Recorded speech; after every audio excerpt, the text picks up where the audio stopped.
दोस्तों, अहंकार एक विनाशकारी भावना है जो व्यक्ति को अंधेरे के रास्ते पर ले जाती है। यह व्यक्ति को अपनी कमियों को देखने से रोकता है और उसे यह झूठा विश्वास दिलाता है कि वह दूसरों से श्रेष्ठ है। अहंकारी व्यक्ति हमेशा दूसरों से बेहतर होने का दावा करता है और वह कभी भी अपनी गलतियों को स्वीकार नहीं करता है। यह अहंकार किसी भी व्यक्ति को दूसरों की सलाह और आलोचना अनदेखा करवाता है।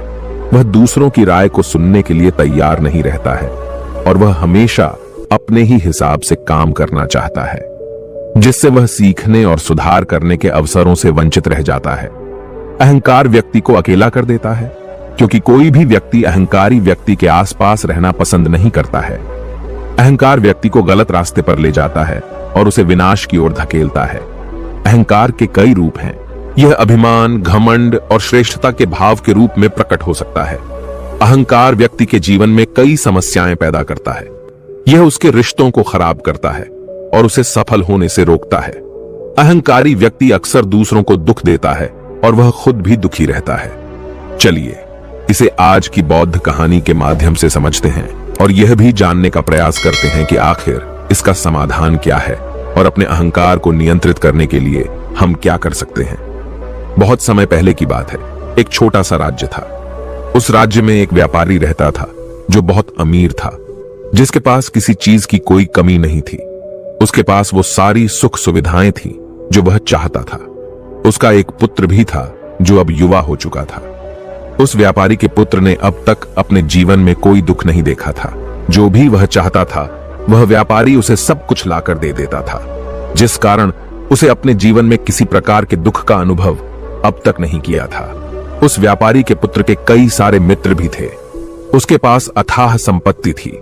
धन दौलत की उसके पास कोई कमी नहीं थी। लेकिन एक दिन अचानक वह व्यापारी बीमार पड़ गया और देखते ही देखते उसकी बीमारी ने उस पर पूरी तरह से पकड़ बना ली थी। वह व्यापारी अपने जीवन की आखिरी सांसें गिन रहा था। अब उस व्यापारी को यह प्रतीत होने लगा था कि वह नहीं बच पाएगा। उसका अंतिम समय आ चुका है।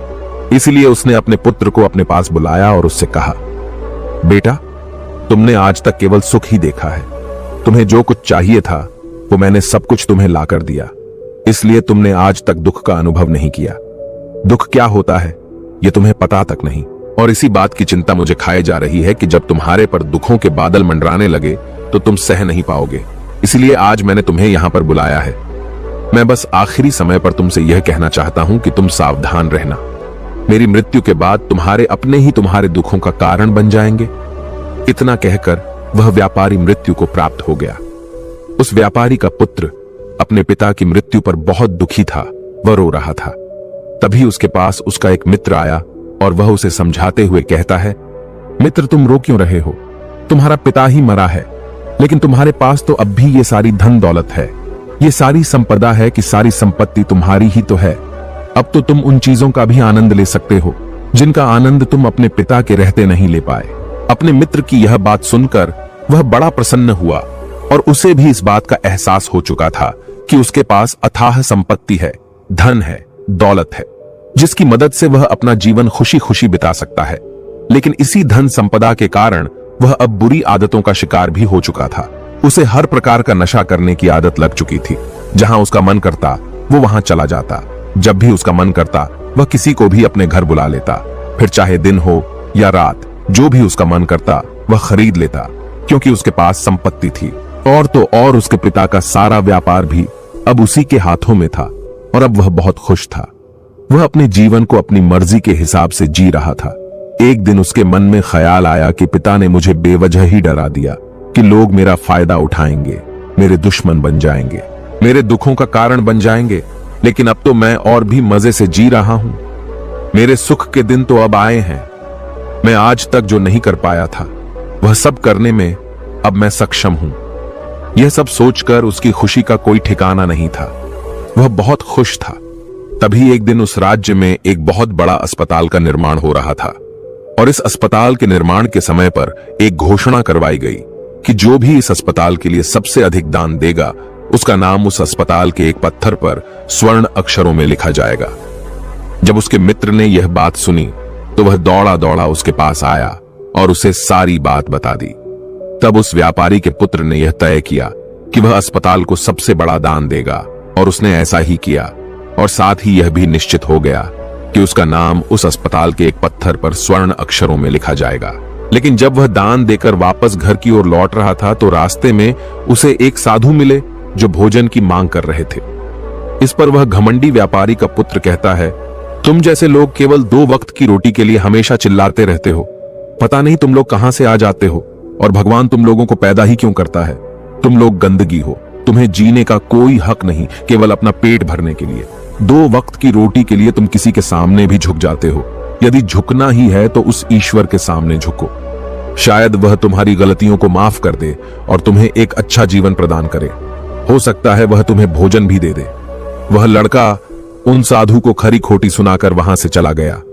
धीरे धीरे उस लड़के के पास उसके मित्रों, सहयोगियों और रिश्तेदारों की संख्या बढ़ने लगी। अब हर कोई उससे बिना पूछे कोई काम नहीं करता था। हर चीज में उसी से पूछा जाता था, जिस कारण उस लड़के को लगने लगा था कि अब मेरे बिना कोई काम नहीं हो सकता। जो भी हूं मैं ही हूं। जिस कारण उस लड़के का अहंकार अब 7वें आसमान पर था। सभी लोगों ने उसका मन जीत लिया था। सब लोग उसके विश्वास पात्र बन चुके थे। उस लड़के के पास अपार धन था, जिस कारण सब उससे जुड़े हुए थे। लेकिन यह बात उस लड़के को समझ नहीं आ रही थी।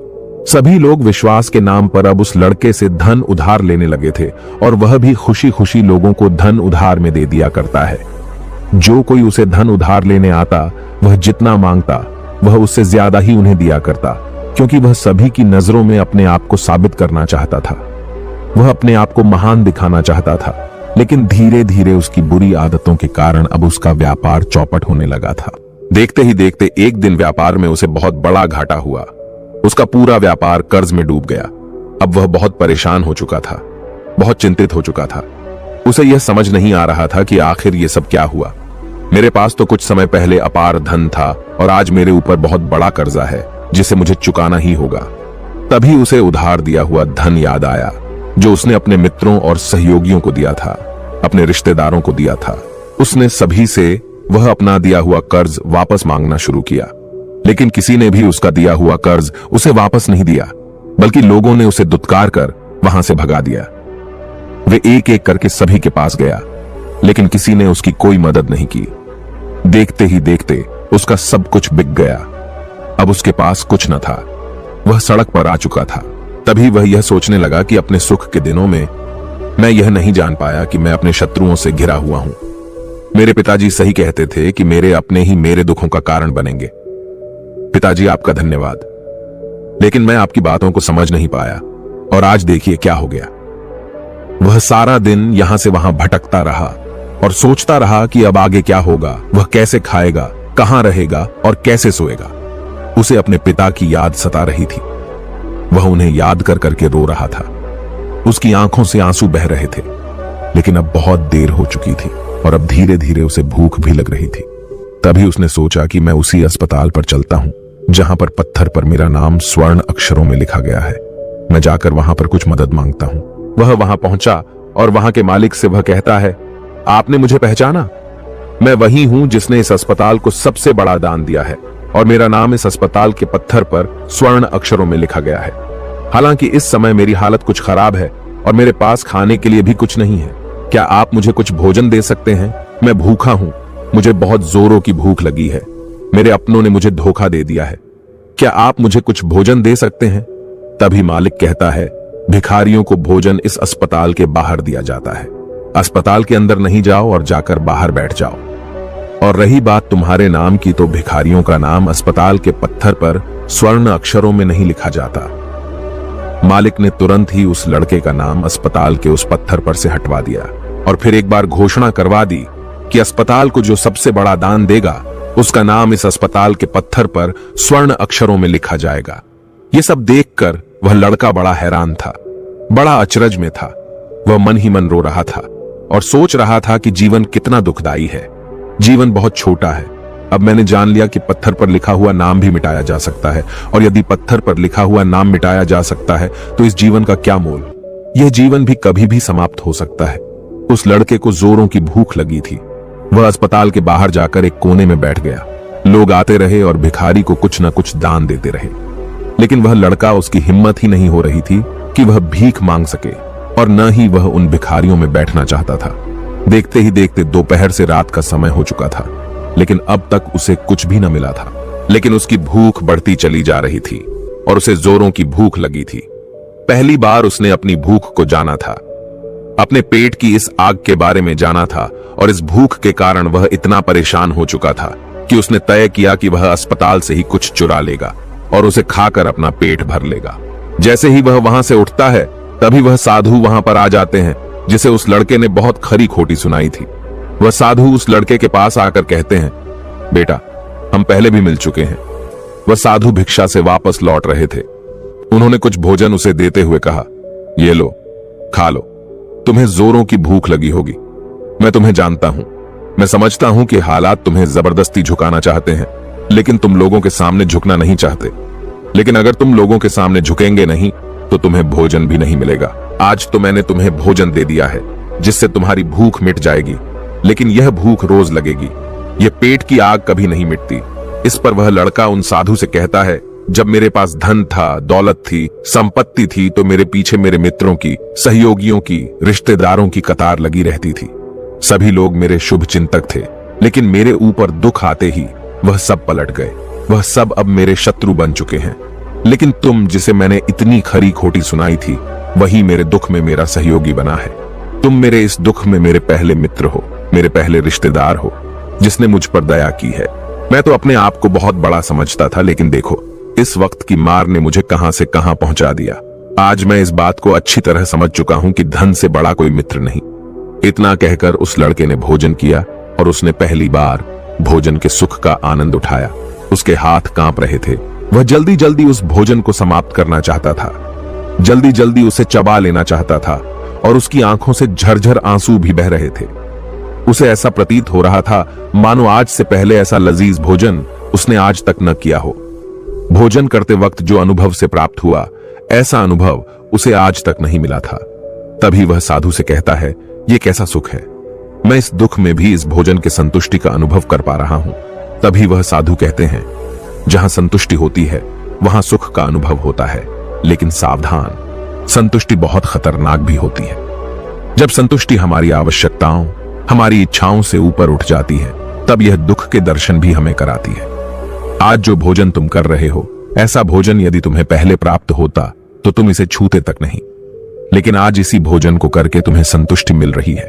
लेकिन जब तुम्हारे पास धन था, दौलत थी, तब तुमने इससे भी अच्छा भोजन किया होगा, लेकिन तब तुम्हें संतुष्टि नहीं मिली होगी, वह सुख प्राप्त नहीं हुआ होगा जो तुम आज अनुभव कर रहे हो। लेकिन सावधान, अगर ऐसा ही भोजन तुम्हें रोज मिलता रहे तो तुम और भी अच्छे भोजन की कामना करने लगोगे, और इसी कामना की संतुष्टि के लिए तुम्हारे मन में दुख पैदा होगा।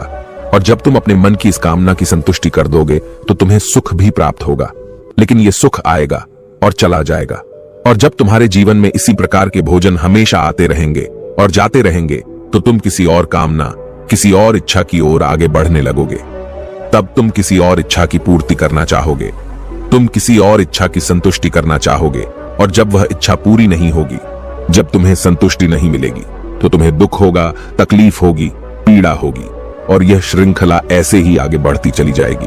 लेकिन जब तुम्हारे पास धन था, दौलत थी, तब तुमने इससे भी अच्छा भोजन किया होगा, लेकिन तब तुम्हें संतुष्टि नहीं मिली होगी, वह सुख प्राप्त नहीं हुआ होगा जो तुम आज अनुभव कर रहे हो। लेकिन सावधान, अगर ऐसा ही भोजन तुम्हें रोज मिलता रहे तो तुम और भी अच्छे भोजन की कामना करने लगोगे, और इसी कामना की संतुष्टि के लिए तुम्हारे मन में दुख पैदा होगा। और जब तुम अपने मन की इस कामना की संतुष्टि कर दोगे तो तुम्हें सुख भी प्राप्त होगा, लेकिन यह सुख आएगा और चला जाएगा।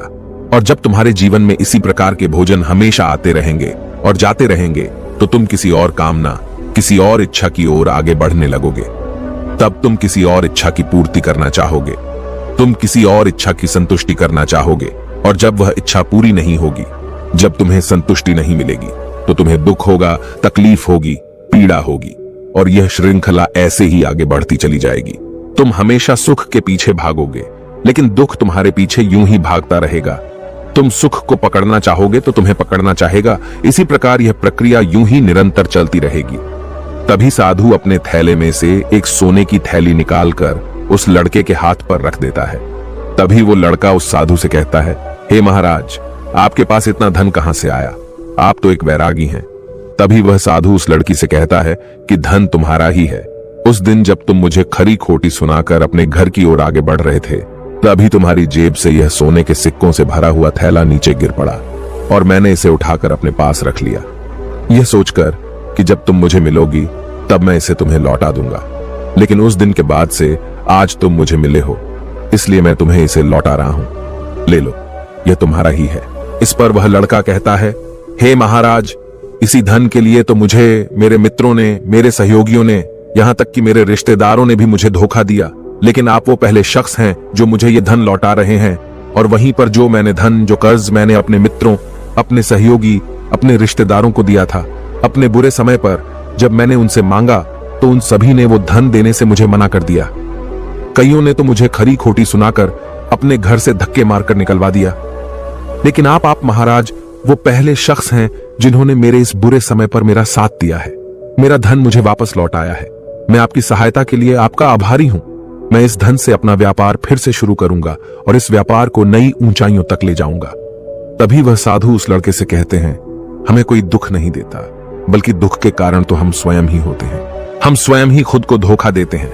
सुख में हम भ्रमित रहते हैं, हमें यह पता नहीं चलता कि हम सही कर रहे हैं या गलत। और इसी प्रकार हम एक माया जाल में फंसते चले जाते हैं, क्योंकि सुख में हम अपनी आंखें बंद करके बस उस सुख का आनंद लेते हैं और हम किसी चीज की तरफ ध्यान नहीं देना चाहते।